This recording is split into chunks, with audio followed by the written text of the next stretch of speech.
What is up? So yesterday was chest day, and let me tell you, we went balls to the wall. And not necessarily in terms of actually like doing a million different types of workouts, but just generally like going freaking hard on whatever, specific workout I was doing, right? I didn't do bench press, which I'm a little upset about that, but yesterday was one of those days where freaking every single Smith machine was taken. And if you don't go to Planet Fitness, I don't know if this is for every Planet Fitness, but every one I've been to, they only have Smith machines. They don't have any free, like bench press sort of racks or anything like that.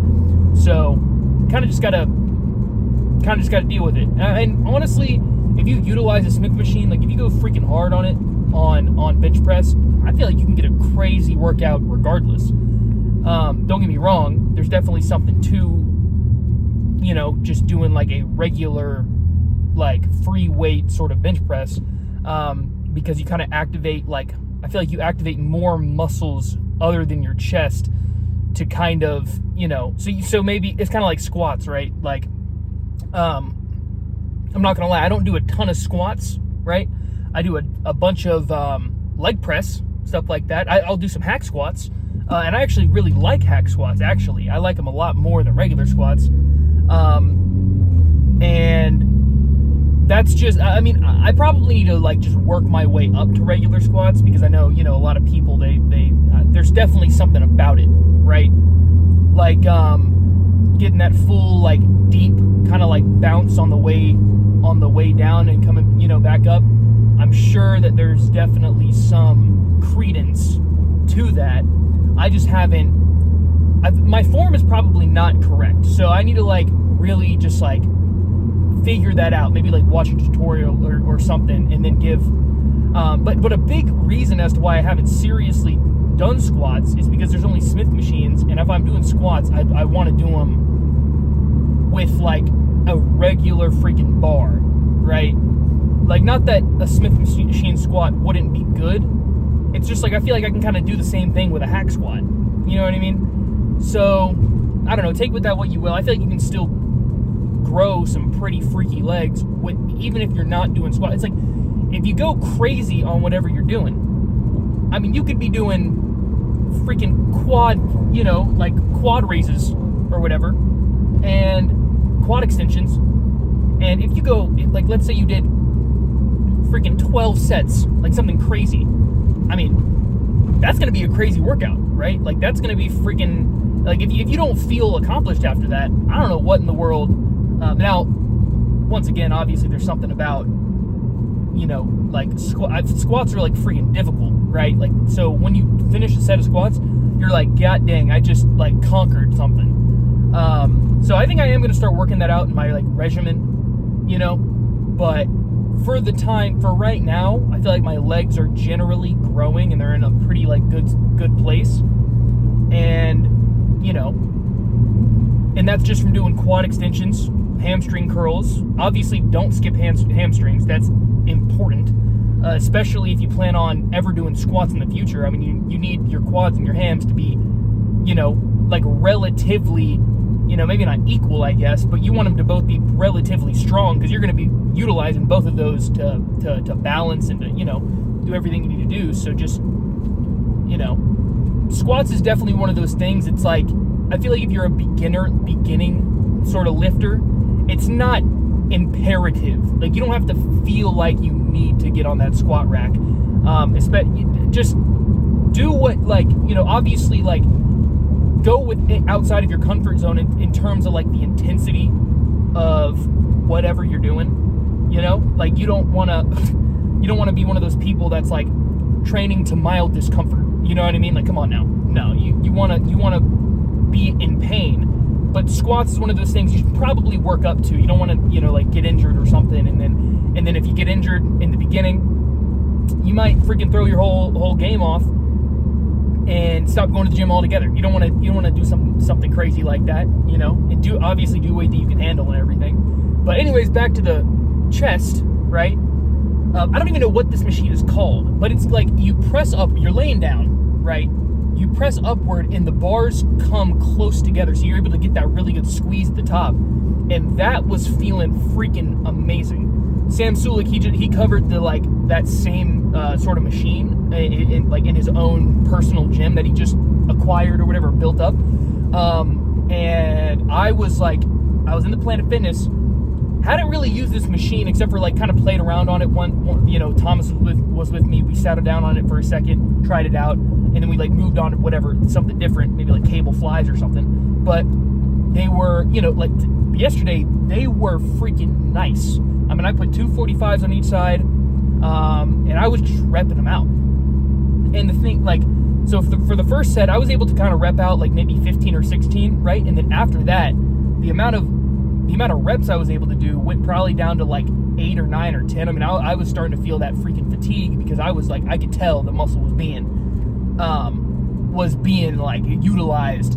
But something about, getting those hands as close together as you can, it allows you to just squeeze that. And it almost makes me want to try this thing where you take almost like a cable fly, you grab both the cables and you almost you cross your hands. I've seen that before, but I don't see that utilized ever really for some reason. But I feel even getting both of your hands to cross, I'm letting go of the steering wheel here, but regardless, getting both of your hands to cross, it's you're able to get such a crazy squeeze in your chest. It's freaking ridiculous. Now,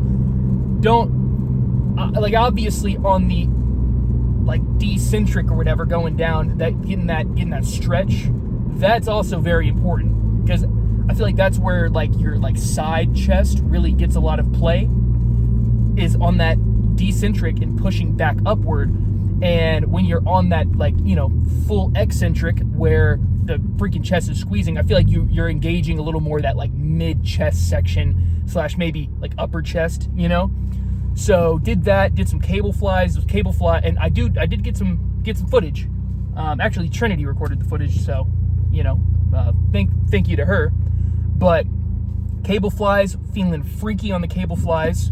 And one thing about cable flies, I feel go to failure and then kind of if you can, right, just rep out a couple. You're not going to be able to get your hands all the way inward, right, on the eccentric, but if you can just put you're still working your chest, even if you're just pushing partials out, freaking getting some crazy partials out right at the end of this. It's go past that point of failure, because that's where your muscles are going to be God dang, man, next time I'm that is what's going to or at least that's what works. That's what's worked for me, right? That's what's worked for me. It's been great. And I had this guy, he commented on one of my, I think it was my leg day or something like that. Might have been chest day. I think it was chest day, actually. And he was saying, if you're in the gym for 2 hours, you must be messing around. He's been doing the HIT, high intensity training for Mike Mincer. And I'm going to say it once again. I think Mike Mincer he's a very smart dude, right? I think he has some great philosophy when it comes to weight training. But once again, right, I think the right way to train is somewhere in between kind of that and what everyone else is kind of get in the gym as much as you freaking can, and just kind of do what you feel your body's capable of doing, right? Obviously, if you need, let's say you're cooked, right? You need a rest day. And then even if you need 2 days in a row, whatever, that's you, right? But most of the time, I don't feel I need some, I don't need this rest day. I don't need this. I don't need that. I feel normally I could get in the freaking gym, right? I feel not that overtraining is impossible. It's definitely a possibility. You don't want to train legs and then 2 days later freaking get right back on that hack squat. Clearly that's not going to be beneficial to growth. But I mean, I definitely think people should be in the gym a little more than 2 or 3 times a week. Okay, obviously there's going to be some limitations when it comes to maybe your work schedule, obviously life's not always, oh, that's kind of a cool car, but life's not always perfect where you're able to do this and that. Like, we're not able to be Sam Sulek and freaking just lift weights all day. Like, that's the only thing you're worried about. Obviously, that's, it would be unrealistic to say that everyone should be in the freaking gym for 2-3 hours a day. But if you're able to do that, and if your body's able to be capable of that, then there's no reason to not, right? And obviously, like, with my type of, like, yeah, in between a set, for a second, you got to let the freaking muscle rest. I might get on my phone for a second, right? Like, and there's, I don't know, that gets a lot of hate. But as long as you're conscious of what you're doing and you're maybe on your phone for a minute, let your muscles rest for a minute, or get right back to it, there's nothing wrong with that, in my opinion, right? You're still using the machine. Whether you're on your phone or not, it's like, I guess, if you're on your phone, I mean, the odds of you, like, maybe staying on it for a little too long is kind of high, right? But at the end of the day, like, if you're in the gym for 2 hours and you're enjoying what you're doing, you're liking it. You're enjoying it. There's nothing wrong with that. So yeah, like, I don't know. And then in terms of rest days, definitely don't have like a set one, just go crazy in the gym, right? And then when you feel like your body is like, literally, when you wake up and you're like, God, I am sore, like my leg, like that's probably a day you should be like, okay, let's take a rest day. And today was actually going to be a rest day. I was thinking about it, but then I was like, I don't know. I think I'm gonna start doing cardio bike or something like that. Get my cardio up, because I've hit kind of like not necessarily a plateau, but it's kind of like my own sort of, like, I've caused this plateau, and I'm very aware of it because I've not necessarily slipped down the rabbit hole per se, but I haven't really been sticking to my diet as perfectly as I should. Now, obviously, I'm not like dieting down for a freaking competition or whatever, but everyone wants a six-pack, right? Come on now. So, I'm getting back on my, like, 2 protein shakes a day, maybe like some chicken in the middle of that or something like that, making sure I get that 180, 170, around that amount of protein per day. Very, very doable. I mean, freaking, my video the other day, 3 scoops of protein, 75 grams, boom, And I know Sam Sulek, he'll say stay away from dairy products, but if you're able to, if you're like serious enough about it, take a dang lactate pill, then down your protein shake. If you're worried about the lactose, like, come on, or like, you could even probably drop the lactate pill in the freaking blender, have it blend up with the shake, drink the shake, and boom, right? Little fact y'all probably didn't know, lactose-free milk, they don't actually take the lactose out. They put, I think it's lactase or something. They put lactase in, and it, like, breaks the lactose down into finer sugars. So, kind of like cool little fact right there or whatever. But, because matter of fact, I'm like, I don't know, I'm like probably lactose sensitive, I'd say, but I don't care. I'm getting the protein in, and for me, it would be almost impossible to get 180 grams of protein on a consistent, regular basis if I was not utilizing protein shakes. So,